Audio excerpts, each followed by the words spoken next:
నేరస్తులు తప్పించుకొని ముఖ్యమంత్రి పైన నేరం వేసే పరిస్థితికి వచ్చారు. మీరు నమ్మారు, అప్పట్లో నమ్మారు, ఓట్లేశారు, నేను ఓడిపోయాను. 5 ఏళ్లు నానా ఇబ్బందులు పడ్డాం. అదే నేను గాని తెల్లవారితో గాని పసిగట్టి దోషుల్ని అప్పుడే అరెస్ట్ చేయించుంటే నేను ఓడిపోయేవాడిన తమ్ముడు అని మిమ్మల్ని అడుగుతున్నా. అందుకే పోలీసులు గుర్తుపెట్టుకోవాలి, ఇలాంటి కేస్ స్టడీలు నా జీవితంలో చాలా స్టడీ చేశాను.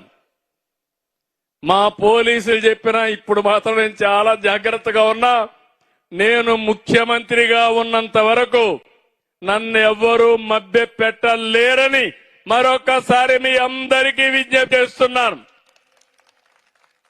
ఇక్కడుండే పోలీసులు కూడా మీరు అది గుర్తుపెట్టుకోవాలి.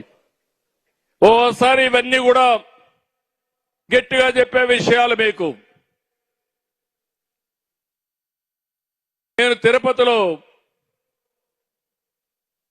వెంకటేశ్వర స్వామికి బట్టలు ఇచ్చే మునుపు సిమ్స్ హాస్పిటల్కి వెళ్ళాను. ఎన్టీ రామారావు గారు అన్నదానం 83లో ప్రవేశపెట్టాడు, అన్నప్రసాదం.